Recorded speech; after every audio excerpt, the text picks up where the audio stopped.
আলী ইবনে আবু তালিব রাদিয়াল্লাহু আনহু। কেন এই কথা বলছি? আলী ইবনে আবু তালিব রাদিয়াল্লাহু আনহু তার ব্যাকগ্রাউন্ডের ব্যাপারে আমরা সবাই জানি, আমি ওগুলোতে যাব না। আমি একটা সিম্পল ফিলসফি দেখি, সিম্পল ফিলসফি।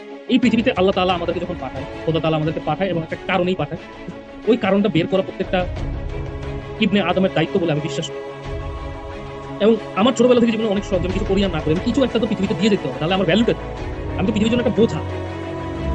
আল্লাহ সাল্লাম এই কথা বলছেন যে যার মৌলা আমি, হ্যাঁ তার মৌলা আলী। এই যে একটা কত বড় রকমের একটা হচ্ছে স্টেটমেন্ট, এত বড় রকমের। এবং আমি আল্লাহকে মানি। এখন ধরো আল্লাহ নাই, তোমার কথা মেনে নিই। তা আমি যদি মরে যাই আমার লস নাই, আল্লাহ তো নাই, আমি মানলে কি লস? অন্যথায় তুমি যদি মরে যাও এবং তুমি যদি চেক করো যে আল্লাহ আছে, তখন জিনিসটা কেমন হবে?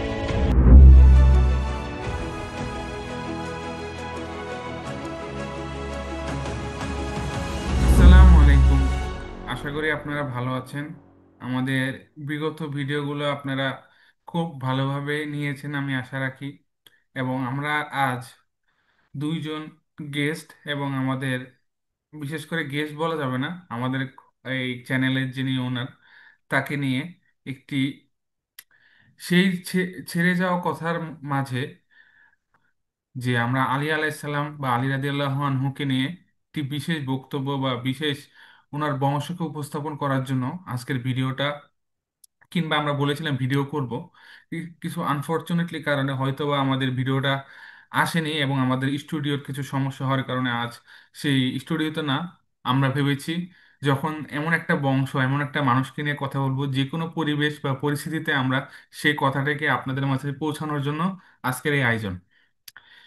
চলেন এই আয়োজনের মাঝে একটি জার্নি যেরকম ভাবে স্টার্ট করে, সেরকম আমরা একটা জার্নির মধ্যে যাই। যে জার্নির মধ্যে আমরা জানতে পারবো পৃথিবীর এমন একটা বংশকে নিয়ে, যে বংশকে নিয়ে ইতিপূর্বে এমনভাবে কথা বলা হয়েছে কিনা আমি জানি না। আমি বাংলাদেশে আছি। সো সবার আগে শুরু করছি ফায়াজ ভাইকে নিয়ে। আপনি আপনি আপনার বক্তব্যটি রাখুন, যেটা আপনি শেষ ভিডিও শেষে রেখে গিয়েছিলেন আমাদের মাঝে। এমন একটি বংশ যেটা অন্য সকল বংশের মধ্যে সকল মানুষকে আলাদা করে, সকল মানুষের মধ্যে ওনাকে বিশেষভাবে আলাদা করে। আসসালামু আলাইকুম ফাইজ ভাই, আপনি স্টার্ট করেন। ওয়ালাইকুম আসসালাম জনায়েদ ভাই। আসসালামু আলাইকুম সবাইকে। আশা করি আপনারা সবাই ভালো আছেন। আসলে আন্তরিকভাবে দুঃখিত যে আমাদের এরকম একটা আনফরচুনেট সিচুয়েশনে ভিডিওটা করা লাগতেছে। Not a very good camera, not very good camera, nothing good. But যেহেতু যেটা জুনায়েদ ভাই বললেন যে এটা না করলেই না, ঠিক আছে, এটার জন্য আমরা বসে থাকতে পারি না। তো কালকে যদি আমাদের মৃত্যু হয়ে যায়, এই জিনিসটা আমাদের রেখে যাওয়া হয়তো আমাদের একটা সদকা জারিয়া হিসেবে, বিং আ মুসলিম, সদকা জারিয়া হিসেবে এই জিনিসটা হয়তোবা থেকে যাবে ইনশাআল্লাহ। তো জুনায়েদ ভাই, আপনি যে প্রশ্নটা করেছেন, এই প্রশ্নের পিছনে আমি জানি না আপনি কি চিন্তা করেছেন, বাট যারাই ওই ভিডিওটা দেখেছেন, আমি প্রিটি শিওর যে আপনি হয়তো বা ডেসক্রিপশনে ওই ভিডিওটার লিংক দিয়ে দিবেন। যারা দেখে নাই তারা দেখে আসতে পারে। ওইখানে আমি একটা কথা বলেছিলাম যে বংশ, তো যখন বংশের কথা বলা হয় তখন অনেক সময় এই চিন্তা আসতে পারে যে এখানে কোনো ধরনের প্রাইড আসতেছে নাকি। আমাদের সমাজে বংশের প্রাইড অনেক বেশি, বংশকে ওভাবে গুরুত্ব দাও, কিন্তু আমি জিনিসটা ওভাবে দেখি না। আমি দেখি যে একটা বংশ বলতে যে বাবা, তারপরে তার ছেলে, মেয়ে বা তাদের নাতি নাতিনি, এইভাবে করে তারা পৃথিবীতে কি রেখে যায়, পৃথিবীতে তারা দিয়ে কি যায় যখন তারা চলে যায় একজন একজন করে। তো পৃথিবীতে এমন কোন বংশ হয়তো বা নাই যেখানে কিনা বাবা, ছেলে, তারপরে ছেলের ছেলে, ছেলের ছেলে, একটার পর একটা এত কিছু পৃথিবীকে দিয়ে গেছে উইথাউট টেকিং অলমোস্ট এনিথিং, যতটুকু না পারলেই। আলী ইবনে আবু তালিব রাদিয়াল্লাহু আনহু। কেন এই কথা আমি বলছি? আলী ইবনে আবু তালিব রাদিয়াল্লাহু আনহু তার ব্যাকগ্রাউন্ডের ব্যাপারে আমরা সবাই জানি, আমি ওগুলোতে যাব না। আমি একটা সিম্পল ফিলসফি চাই, সিম্পল ফিলসফি। এই পৃথিবীতে আল্লাহ তাআলা আমাদেরকে যখন পাঠায়, খোদা তাআলা আমাদেরকে পাঠায় এবং একটা কারণেই পাঠায়। ওই কারণটা বের করা প্রত্যেকটা ইবনে আদমের দায়িত্ব বলে আমি বিশ্বাস করি। এবং আমার ছোটবেলা থেকে জীবনে অনেক শখ, যে আমি কিছু করি আর না করি, আমি কিছু একটা তো পৃথিবীতে দিয়ে যেতে হবে, নাহলে আমার ভ্যালুটা কি? আমি তো পৃথিবীর জন্য একটা বোঝা। এই একটা বংশ যারা খুলে দাবি করতে পারে, খুলে দাবি করতে পারে যে কি, খুলে দাবি করতে পারে যে আমরা পৃথিবীকে শুধু দিয়ে জানি, এমন কিছু দিয়ে গেছে পৃথিবীর শেষ বাচ্চা পর্যন্ত এই বংশের কথা মনে রাখতে পারে। এবং আজব বিষয় হইলো তারা কোনদিন চাই নাই তাদের নামকে মনে রাখে, তারা জাস্ট ওই সময় কাজটা করে গেছে। আপনি বলতে পারেন কি কাজ? আপনি আলী ইবনে আবু তালিবের কথা বলেন, হোসেন ইবনে আলীর কথা বলেন, and so on so forth. তারা একশোতে 100 নাম্বার পাবে, পৃথিবীর ইতিহাসে 140 পাওয়াই অনেক কঠিন, 100তে 100 নাম্বার পাবে খোদা তাআলার সিস্টেমকে আপহোল্ড রাখার জন্য। তাদের যত কিছু দেওয়ার দরকার ওরা সব কিছু দিয়ে গেছে। 100তে 100 নাম্বার পাবে। নবী রাসূলের পরে যদি কেউ কোন পরিবার ডিজার্ভ করে 100তে 100 পাওয়ার, সেটা আলী ইবনে আবু তালিবের পরিবার। এরকম ইতিহাস আর নাই যারা কিনা অপরিসীম ভাবে স্ট্রাগল করে গেছে, পৃথিবী থেকে খুব কম জিনিস নিছে, বাচ্চাদের খাওয়া দেয় না, কিন্তু বাচ্চাদেরকে এমন ফিলোসফি দিছে যে বাচ্চারা নিজের গর্দান পর্যন্ত দিতে রাজি হয়ে গেছে। নিজের বাচ্চাকে এরকম কোলে রেখে, হোসেন ইবনে আলী নিজের বাচ্চাকে এরকম ভাবে কোলে রেখে জালেমের বিরুদ্ধে, যখন জালেমের তীর আসছে, সে বলছে আল্লাহ তোর জন্য আর কি দিতে পারে। খোদা তাআলার নিজাম, যেটা আমাদের প্রত্যেকটা ইন্ডিভিজুয়ালের দায়িত্ব, প্রত্যেকটা ব্যক্তির দায়িত্ব, যে যাই হোক না কেন খোদা তাআলার নিজাম কোনোদিন যাতে না যায়। খোদা তাআলার নিজামের জন্য আলী ইবনে আবু তালিবের বংশ যে কোনো নবী রাসূলের পরে যদি কেউ ক্রেডিট ডিজার্ভ করে যে খোদ তালার নিজামের জন্য জীবনটা, এবং নিজাম বলতে অ্যাকচুয়াল নিজাম, কোনো 50-50 না, 20-30 না, 30-40 না, কিচ্ছু না, 50-50 না, 100-0। খোদা তালার নিজাম 100%। এটা হয় না। যারা বুঝতেছেন তারা বুঝতেছেন। তারা বলছে যে সব মানুষ বাদ, খোদা তালার সিস্টেম আগে, মানুষ দিয়ে আমার কোনো কাজ নেই, তুমি আমাকে ভালোবাসো, তুমি আমাকে ঘৃণা করো। এইটা হলো এই বংশের ক্রেডিট। এবং তারা এটা করছে কোনো কিছু না নিয়ে পৃথিবী থেকে, এটা মনে রাখতে হবে। তারা কিভাবে থাকতো, কোন ঘরে থাকতো, কোন সার্কামস্টেন্সেস থাকতো, কি খাইতো, এটা আমরা পড়াশোনা করলেই জানতে পারবো। অথচ অথচ তারা আমাদেরকে শিখাইছে যে পৃথিবীতে খোদা তাআলা আমাদেরকে বানাইছে কেন, এটা তারা গ্রেটেস্ট এক্সাম্পল। এবং ইনসান হিসাবে আমরা কি না অ্যাচিভ করতে পারি, এটা তারা দেখাইছে। মানুষের যত কমপ্লেন, সমস্ত লিমিটেশন তারা দূর করে দিচ্ছে। মানুষ যত কমপ্লেন করে আমার কাছে ফ্যাসিলিটি নাই, আমার কাছে পাওয়ার নেই, আমার কাছে এই নাই, আমার কাছে সেই নাই, আমি কিভাবে কি করব। গাজার প্রত্যেকটা বাচ্চা আমাদেরকে দায়ী করতে পারে, কারণ আলী ইবনে আবু তালিব এই পৃথিবীতে এসে গেছে। আলী ইবনে আবু তালিব পৃথিবীতে জন্ম নিছে, এই পৃথিবীতে থেকে গেছে এবং দেখাই গেছে যে গাজার একটা বাচ্চা আমাদেরকে কেন ব্লেম করতে পারে এত দূর দূরান্তে থাকার পর। এই পরিমাণ প্রেসার, এই পরিমাণ প্রেসার আলী বিন আবু তালিব আমাদের উপর দিয়ে গেছে, কারণ সে এই জীবন যাপন করে গেছে। আলী এবং ফাতেমা কে যারা চিনে, সেই ছেলে আর মেয়ে কোনোদিন গাজার ওই বাচ্চার সামনে, আল্লাহর সামনে ওই গাজার বাচ্চাকে নিজের চোখ দেখাইতে পারবে না, নিজের নবীকে চোখ দেখাইতে পারবে না, যারা মুসলমান আছে পারবে না। তারা এটা করে গেছে, মানুষ হিসাবে তারা করে গেছে, কোনো নবী হিসাবে না। নবী হিসাবে তো আমরা বলতে পারি মোজেজা and all that sort stuff, তারা মানুষ হিসাবে করে গেছে। হোসেন ইবনে আলীকে যারা পৌঁছছে তারা জানে এই কথা। কোনোভাবেই, কোনোভাবেই আমি ওই গাজার বাচ্চার সামনে দাঁড়াইতে পারবো না। তাদের কারণে তারা দেখাই গেছে যে আমি কত বড় ফেলিয়ার। আমি 100তে -100 পাইতে পারি, -100 আমার মতো ব্যক্তি, কারণ আলী বিন আবু তালিব এই পৃথিবীতে থেকে গেছে। আমরা আল্লাহর কাছে শুকুর গুজার করি যে আলী ইবনে আবু তালিবের বংশকে আল্লাহ আমাদের সামনে এত ওপেন করে দিয়েছে যে তাকে পড়ে আমরা জানতে পারি। আলী ইবনে আবু তালিব আমার এমন একটা benchmark as a human being, তার বংশ আমার জন্য এমন একটা বেঞ্চমার্ক যে আমাকে এত লজ্জা দেয় যে আমি ওইটার 1%ও যদি হইতে পারি, তাহলে এই পৃথিবীতে আমি অনেক কিছু করে যেতে পারি। এই জন্য আমি এই কথাটা বলছিলাম, আশা করি বুঝাইতে পারছি তুষার ভাই, সরি জুনায়েদ ভাই। এখন আনফরচুনেটলি আমি একটু এগ্রেসিভ হয়ে গেছিলাম, আমি সরি, বাট এটা আমার একটা ইমোশনের জায়গা, সো জি, জি, আমাদের দ্বিতীয় আরেকজন, আমাদের তুষার ভাই, আপনি এই জায়গা থেকে একটু ইনহ্যান্স করেন আপনার কি বললো ফায়েজ ভাই, এবং সেটা আপনি আপনার ঘটনার আঙ্গিকে একটা উদাহরণের সাথে যদি বলতেন তাহলে আমরা আরো বুঝতে পারতাম। জাযাকাল্লাহু খাইরান। আসসালামু আলাইকুম। রব্বি ইশরাহ লি সাদরি ওয়া ইয়াসসির লি আমরি ওয়াহলুল উকদাতাম মিন লিসানি ইয়াফকাহু কওলি। জুনায়েদ, ধন্যবাদ তোমাকে ভাই, অসংখ্য। ফায়েজ ভাই খুব সুন্দর কথা বলছে। তো আমি উনি যেটা বলছে খুব চমৎকার বলছে। ওইটারই হচ্ছে আমি আমার মতো করে এটা একটু লম্বা করার চেষ্টা করি বা এই জিনিসটাকে একটু আহ, এটার সাথে আরো কিছু অ্যাড করি, ঠিক আছে? উনি আসলে মেন কথা বলেই দিছি, হ্যাঁ। তো আমি জাস্ট বলবো যে আল্লাহ রাসূল সাল্লাল্লাহু আলাইহি ওয়াসাল্লাম আলী রাদিয়াল্লাহুর ব্যাপারে অনেক কিছু বলে গেছেন, ঠিক আছে? তো সেক্ষেত্রে একটা বিখ্যাত হাদিস তো আমরা সবাই জানি যে মান কুনতুম মাওলাহু ফাহাযা আলিউল মাওলা। মানে যাদের মৌলা আমি, অর্থাৎ রাসূল সাল্লাল্লাহু আলাইহি ওয়াসাল্লাম যার মৌলা, তার মৌলা আলী। মানে রাসূলের পরে এই জায়গায় মৌলার জায়গায় অনেক কিছু নেওয়া হয়, বন্ধু নিতে পারে, অনেকে অনেক কিছু নেই।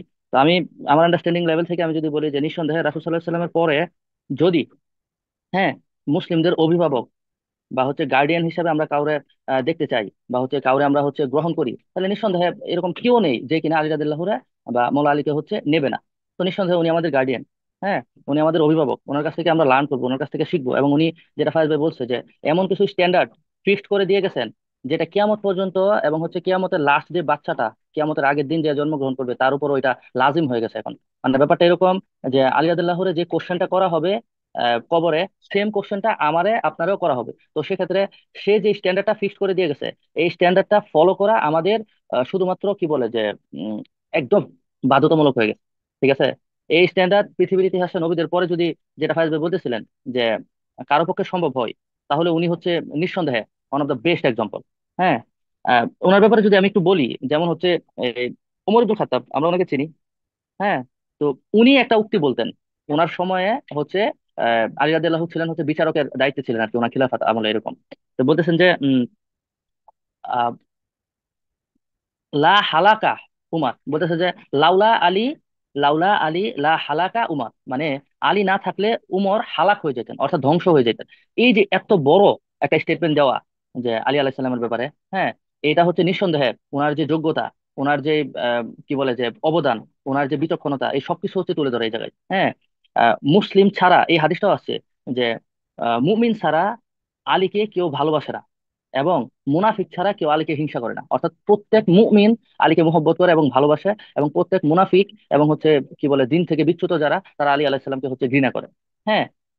এটা ছিল আলী আলাইহিস সালামের ব্যাপারে কিছু কথা। এরপরে হচ্ছে যদি আরেকটু বলি যে ওনার যে মর্যাদা এবং ওনার যে মানে মাকাম, এই মাকামের ব্যাপারে আর কি, যে সাদ বিন আবু ওয়াক্কাস রাদিয়াল্লাহু তাআলা আনহু, একজন সাহাবী, আশরা মুবাশশারা, উনি বলতেছেন যে আলী আলাহ সাল্লামের ব্যাপারে আল্লাহ রাসূল সাল্লাল্লাহু আলাইহি সাল্লাম যে কথাগুলো বলে গেছেন, এগুলোর একটাও যদি আমার ফেভারে আসতো তাহলে আমি নিজেকে ধন্য মনে করতাম বা আমার অবস্থান নিঃসন্দেহে অনেক ভালো পজিশনে থাকতো, যদিও উনি নিজেও আসেন মুবাশশারা। উনি বলতেছেন যে আল্লাহ রাসূল সাল্লাল্লাহু আলাইহি সাল্লাম এই কথা বলছেন যে যার মৌলা আমি, হ্যাঁ, তার মৌলা আলী। এই যে একটা কত বড় রকমের একটা হচ্ছে স্টেটমেন্ট, এত বড় রকমের একটা কথা যেটা কিনা একমাত্র মৌলা আলীর ব্যাপারে আল্লাহ রাসূল সাল্লাল্লাহু আলাইহি সাল্লাম বলে গেছেন, হ্যাঁ। তো এটা একটা নিঃসন্দেহে বড় কথা। এরপরে আহ আল্লাহ রাসূল সাল্লাল্লাহু আলাইহি সাল্লাম হচ্ছে তাবুক যুদ্ধের সময় আলী আলাইহিস সালামরা মদিনাতে রেখে গেছেন, এবং এই কথা বলছেন যে তুমি কি এতে খুশি নও যে আহ মুসার কাছে হারুন যেরকম, আমার কাছে তুমি সেরকম। মানে শর্ত হচ্ছে যে আমার পরে কোনো নবী আসবে না। মানে কি পরিমাণ একটা আহ, অবস্থান আল্লাহ রাসূল সাল্লাল্লাহু আলাইহি সাল্লাম ওনাকে দিচ্ছেন, এবং কি পরিমাণ হচ্ছে ওনারা ভ্যালু দিচ্ছেন, যে মুসার কাছে হারুন যেরকম, আমার কাছে তুমি সেরকম। আল্লাহু আকবার। তারপরে হচ্ছে খাইবারের ব্যাপারটা, যেমন হচ্ছে খাইবারের যে পতাকা, এই পতাকাটা নিয়ে সবাই হচ্ছে অপেক্ষায় ছিলেন যে কাকে দেওয়া হবে এবং কার এই অভিযানে হচ্ছে কাকে পাঠানো হবে। তো সেক্ষেত্রে মৌলা আলীকে এই পতাকাটা দেওয়া হয়, এবং ওই দিন বলা হয়েছিল যে আজকে আমি এমন একজনের হাতে এই পতাকা দেবো যে কিনা আল্লাহ এবং তার রাসূলকে মহব্বত করে ভালোবাসে, এবং আল্লাহ এবং তার রাসূলও, হ্যাঁ, তাকে মহব্বত করে ভালোবাসে। আল্লাহু আকবার। এই যে তিনটা স্টেটমেন্ট যে দিছে, সাদ বিন আবু ওয়াক্কাস বলতেছে যে এটার একটা যদি আমি পাইতাম, তো আমি আমি অনেক বড় কিছু বা হচ্ছে আমি অনেক অনেক খুশি হইতাম। তো উনার যে মর্যাদা, উনার যে হচ্ছে এই যে একটা উনার মানে ওনার যে একটা মানে ব্রাঞ্চ মার্ক, ওইটা হচ্ছে অন্য লেভেলের, হ্যাঁ। তো তারপরে ইলমের ব্যাপারে যদি আমরা বলি যে মাশাল্লাহ আলী রাদিয়াল্লাহু ইলমের ব্যাপারে হচ্ছে বাকি যত সব সাহাবী ছিলেন, হ্যাঁ, যারাই ছিলেন তাদের সাথে হচ্ছে অতুলনীয়। আল্লাহ রাসূল বলতেছে না যে আমি হচ্ছে ইলমের শহর আর আলী হচ্ছে ইলমের দরজা, হ্যাঁ। আহ আলী আলাইহিস সালাম একটা কথা বলতেন, এই কথাটা আবার প্রচন্ড পরিমাণ ভালো লাগে। উনি বলতেন যে হচ্ছে আহ, কোরআনের ব্যাপারে ওনার একটা অপিনিয়ন ছিল এরকম, যে তোমরা কোরআনের ইমাম হওয়ার চেষ্টা করো না, তোমরা কোরআনের ইমাম হওয়ার চেষ্টা করো না, তোমরা কোরআনকে নিজেদের ইমান বানাও। অর্থাৎ কোরআন হবে আমাদের ইমাম। কোরআন আমাদেরকে বলবে যে আমরা কোথায় যাব, কি করব, কোন ডাইরেকশনে যাব, এটা কোরআন আমাদেরকে বলবে। আমরা কোরআনের ইমাম হয়ে এটা করব না, কোরআন আমাদের ইমাম হবে। যদি আমরা দেখি যে মৌলা আলী তার জীবন দশায় মানে এই কোরআন স্টাবলিশ করতে যায় এবং এই কোরআন বাস্তবায়ন করতে যায় কি না করতে হয়েছে, কি না করতে হচ্ছে। উনি ওনার যে মানে ওনার যে হচ্ছে কি বলে যেটা ওনার সাথী যারা ছিলেন, ওনার সাথেই যারা ছিলেন, যাদের সাথে উনি বড় হয়েছেন, হ্যাঁ, তাদের এগেনস্টে উনি ফাইট করছেন। কি জন্য? এই কোরআন, এই দিন, এই হচ্ছে হক ইস্টাবলিশ করার জন্য। করেন নাই? উনি তো করছে, আসাম ওয়াসাদের এগেনস্টে ফাইট করছে।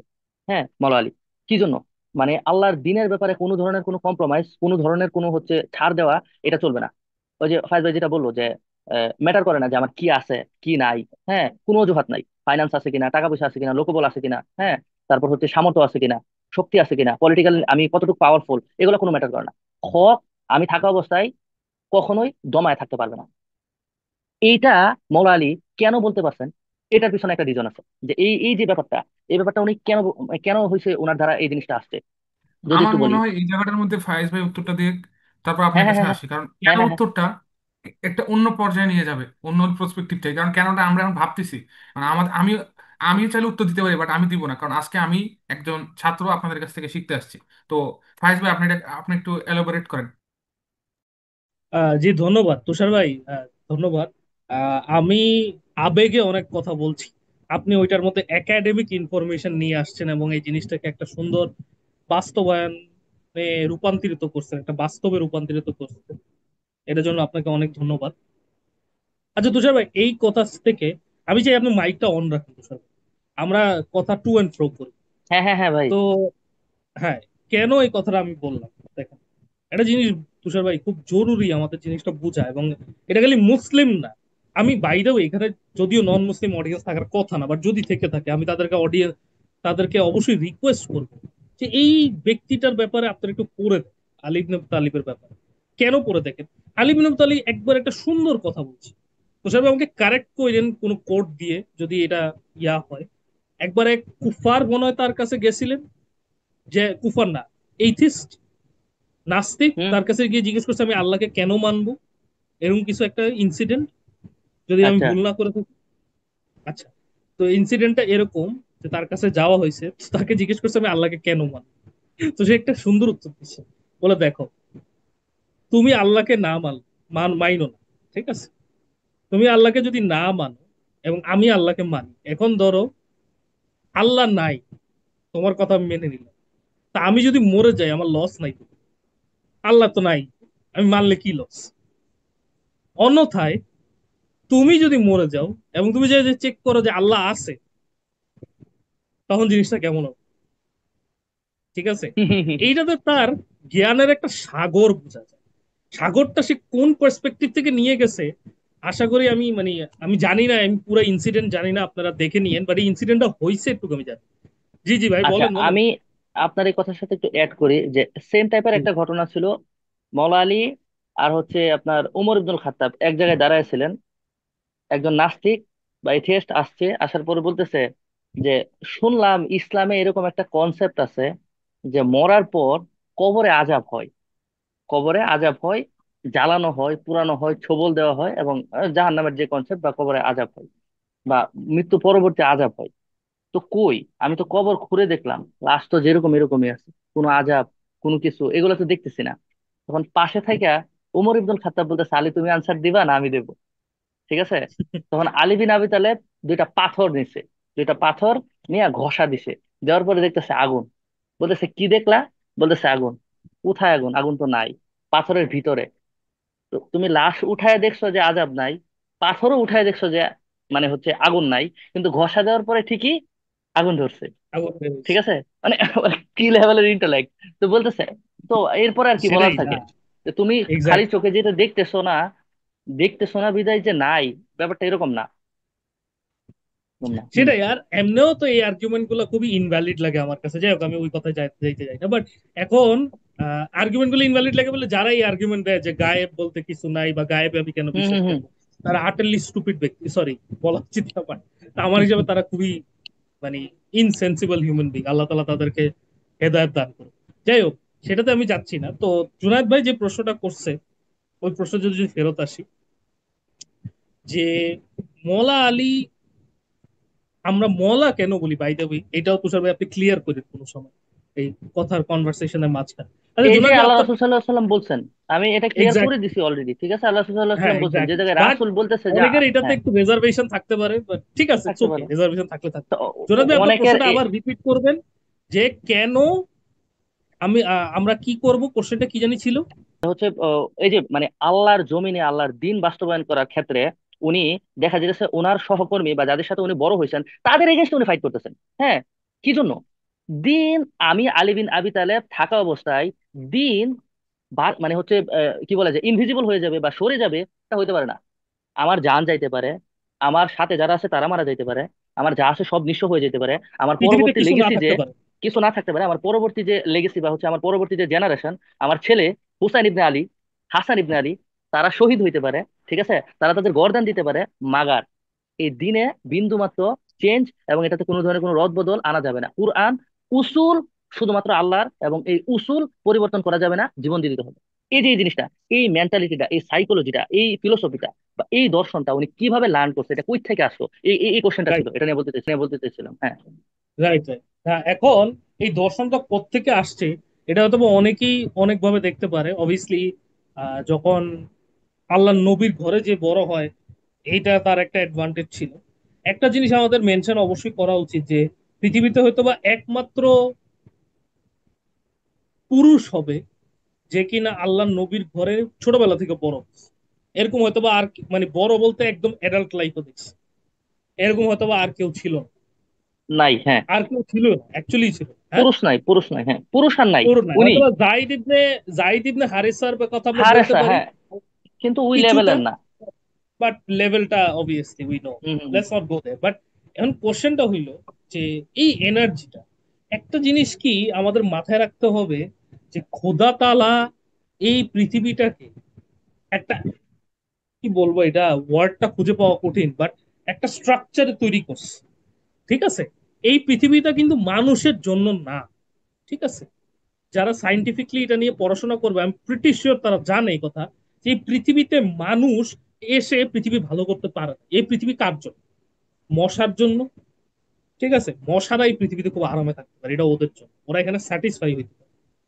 তারপরে মৌমাছি মেবি হইতে পারে, পিঁপড়া হইতে পারে, মানুষ হইতে পারে। নো, এই পৃথিবীর সবকিছু একটা মানুষকে দিলেও তুষার ভাই মানুষ কি স্যাটিসফাই হওয়া পসিবল? না, না, তাই না? সম্ভব না। আল্লাহ রাসূল বলতেছেন যে মানে বনি আদমের পেট, সেটা কবরের মাটি ছাড়া আর কোনো কিছু পরিপূর্ণ করতে পারবে না, এটা সম্ভব না। এক্স্যাক্টলি। আপনাকে যদি উহুদ পাহাড় পরিমাণ একটা স্বর্ণের পাহাড় দেওয়া হয়, এবং আমার কাছে একটা আছে, জুনায়েদের কাছে একটা আছে, আপনি ওইটা ভোগ করে আমার আর জুনায়েদরে মেরে ফেলে তারপরে আমাদেরটা দখল করবেন, এটা nature, human nature. Exactly, exactly, that's what I am saying. তো এখন এর মানে কি? এর মানে এই পৃথিবীতে আল্লাহ তাআলা, খোদা তাআলা, এখন যারা মুসলমান আছেন তারা তো এটাতে বিশ্বাস না করে কোনো উপায় নেই, বাট যদি মুসলমান নাও থাকে, আপনি লজিক্যালি একটা জিনিস চিন্তা করেন, যে আপনার যদি আপনার মেশিনটা যদি এখানে স্যাটিসফ্যাকশনের জন্য তৈরি না হয়, তার মানে এই মেশিনটা কাজের জন্য তৈরি হচ্ছে। সহজ বিষয়। তার মানে প্রত্যেকটা জিনিস আমরা আমাদের খাওয়া দাওয়া, আমাদের যত স্যাটিসফ্যাকশন আছে, এটাতেও আমাদের বুঝতে হবে যে আমাদের এটা আসলে স্যাটিসফ্যাকশন না, এটাও আমাদের কোনো কাজের প্রতিফলন হিসেবে, মানে আমরা একটা কাজ যাতে করতে পারি, ফাংশন করতে পারি, ওই জন্য আল্লাহ তালা এই সিস্টেম গুলো, যেগুলো আমাদের মনে হয় অনেক মজার জিনিস, আসলে আমরা মজার জীবনে দেখিই নেই। আমাদের হুশ আসার পর আমরা মজা বুঝি না, কারণ আমরা মজা তো জানিই না কি জিনিস। আমাদের মজা হয়তো বা কোথাও অপেক্ষা করতেছে এবং আমরা কোথাও রেখে আসছি, ওই পথটা আমরা পার করতেছি এই পৃথিবী। তো এই পৃথিবীতে ওই পথটা যদি আমরা পার করে থাকি, তার মানে এই জিনিসটা খুব ক্লিয়ার, যে মেশিনটাকে তৈরি করেছে কিছু কাজের জন্য, ওই পথটাকে স্মুথ করার জন্য, হুম। রাস্তাটাকে হুম। সহজ করার জন্য। তাই না? এখানে তো কোনো ইললজিক্যাল কোনো কথা আমি বলি না, একদম সিম্পল। এ থেকে কি সিম্পল বলবো যে আপনার মেশিনটাই তৈরি না ওটার জন্য। ঠিক আছে, আপনার ভোগ বিলাস, খাওয়া দাওয়া, শারীরিক সম্পর্ক, যত ধরনের জিনিস আছে আপনি পারবেনই না প্রত্যেকটা জিনিসে। তাই না? আমরা তো জানি আরেকটা জিনিস, আজব বিষয়, এই পৃথিবীতে মানুষ আছে ছোট্ট একটা জিনিস যেটা নিয়ে আমরা এখানে পাবলিকলি ডিসক্লোজও করতে পারি না, যে এমন একটা জিনিস থেকে আল্লাহ তালা আমাদেরকে সৃষ্টি করে, ওই জিনিসটা না থাক। হুম। আজব ব্যাপার যে মানুষ পৃথিবীর এমন একটা স্যাটিসফ্যাকশন দ্বারা, পুরুষ এবং মহিলার মধ্যে এমন একটা স্যাটিসফ্যাকশন দ্বারা আল্লাহ পৃথিবীতে মানুষকে আনে। চিন্তা করেন ওই স্যাটিসফ্যাকশনটা কমন সেন্স দিয়ে চিন্তা করলে ওইটা খুব নোংরা একটা কাজ। মানুষ বলে ছি ছি ছি, এত নোংরা কাজ কেউ কেন করে? আল্লাহ তালা ওইভাবেই মানুষকে পৃথিবীতে আনে। আমার কাছে কেন জানি মনে হয় যে মানুষকে ওই লেভেলটা বোঝানোর জন্য, যে বাবা লেভেলটা বুঝ, কাজ কর।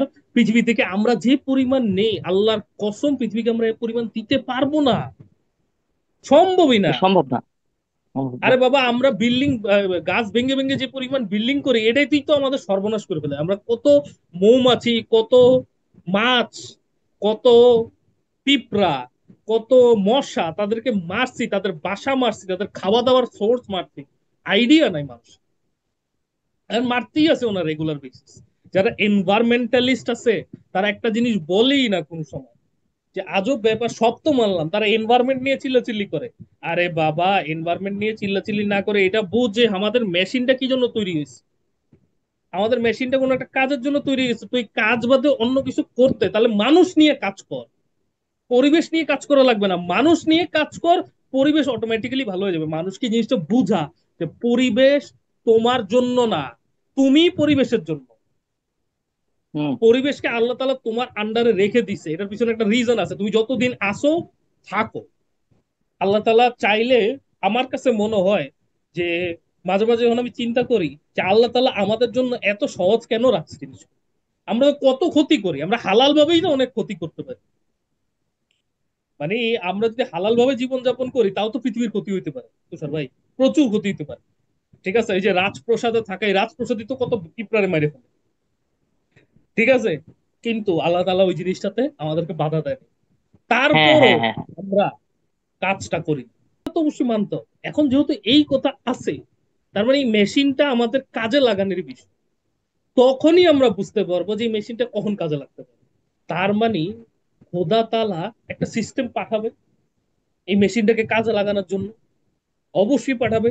এত ম্যানুয়াল দিয়ে দিছে, ম্যানুয়াল দিয়ে দিছে, চাইলে আমাদেরকে বলতেও পারতো ম্যানুয়াল বের করে বাইর কর, কিন্তু আমরা বললেন, বলে ম্যানুয়াল দিয়ে দিচ্ছি, ম্যানুয়াল দিয়ে দিচ্ছি। তুই যেটাকে ম্যানুয়াল ভাবস, তুই তরাকে ম্যানুয়াল ভাবস, ভাব। তুই ইঞ্জিলকে ম্যানুয়াল ভাবস, ভাব। তুই গীতাকে ভাবস, ভাব। তুই কোরআনকে ভাবস, ভাব। অবশ্য আমি আর আপনি জানি, চোখ টিপ মাইরা বললাম যে কোরআন বেস্ট, বাট বাট জিনিসটা হইলো যে, তো বা ওই জায়গায় নাই গেলাম, থাক ওই ডিসকাশনে যাবো না। বাট কথা হইলো স্টিল কোরআন বেস্ট। আর কথাটা হইলো খুব সহজ বিষয়, যে ম্যানুয়াল যেহেতু দিছে, এই ম্যানুয়ালে কাজ করা আমাদের কোনো লাক্সারি না, এটা আমাদের কাছে কোনো অপশন না। মৌলা আলী, আলী ইবনে আবু তালিব রাদিয়াল্লাহু আনহু এই কাজটা করে দেখাইছে, যে এটা আমাদের কাছে কোনো অপশন না রে ভাই, এটা না করলে আমরা পৃথিবীতে আসি কেন? এ তো মরে যাওয়া ঠিক আছে তো, আসলেও তো ঠিক আছে মরে যাওয়া। কারণ আপনারা বলতে পারেন যে আরে এই কথা বলা যতটা সহজ, করা কি ততটা কঠিন? আরে বাবা, করা তো ততটা কঠিন না, কারণ এই পৃথিবীতে আমরা আসিই নাই কঠিন সহজ কাজের জন্য। পারি তো না আমরা সহজ কাজ করতে এই পৃথিবীতে, কেমনে করবে এই পৃথিবীতে সহজ কাজ? একজন সহজ কাজ করতে যায় আরেকজনের ক্ষতি হয়ে যায়। তাই না তুষার ভাই? আমি কি বড় লোক হইতে পারবো আপনাকে একটু কম গরিব করে? আপনি একটু একই পরিমাণ গরিব হবেন না? ধরেন আপনি, আমি আর আপনি খালি পৃথিবীতে আছি, আমি যদি বড় লোক হই আপনি একটু গরিব হবেনই, এটা স্বাভাবিক না? রাইট। চিন্তা করে দেখেন, নাহলে কেমনে হবে পৃথিবী? নাহলে তো কেউ বড়লোক হইতে পারে না। এই পৃথিবীতে যে নতুন নতুন বড়লোকির কনসেপ্ট আসছে না, টাকা জমায় জমায় বড়লোক হয়, এটা বাইরে আগে ছিল না এত বেশি, বাট এখন রিচ রিসেন্টলি ম্যান, আসছে। হ্যাঁ, রিচ ম্যান, রিচ ম্যান। হ্যাঁ, রিচম্যান হওয়ার কনসেপ্টটা, এটা খুবই বোগাস একটা কনসেপ্ট। এটা হইতে পারে না মানুষ, কিছু এটা অন্য কারো ক্ষতি করবেই করবে। তাও আল্লাহ আমাদেরকে বলছে ঠিক আছে, অন্য কারোর বেসিক লেভেল রেখে আমি তোরা ওটাও করতে দিলাম, ওইটাও হয়। বাট তাও কাজ কিন্তু ভুলিস না। আরে বাবারে, তুই গরিব হোস আর বড় লোক হোস, এইটা ভুলা যাবে না।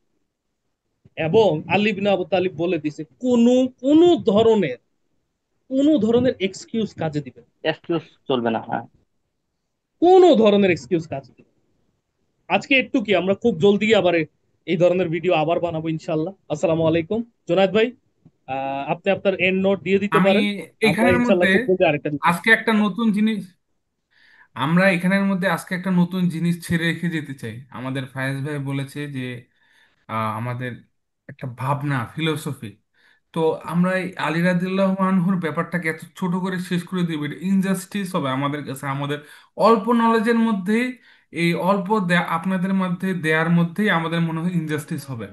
তো আমরা আলী রাদিয়াল্লাহু তাআলার বংশ নিয়ে জানছি। এর পরের এপিসোডে আমরা ইনশাল্লাহ আমরা ফায়েজ ভাই যে ফিলোসফি নিয়েছে সেই ফিলোসফির ডেপথে যাব, যেটা আলী রাদিয়াল্লাহু তাআলার ফিলোসফি আমাদেরকে দিয়ে দিয়ে গিয়েছে ইনশাল্লাহ। আসসালামু আলাইকুম, আজকে আমরা এখানে শেষ করছি। অবশ্যই মানতে হবে।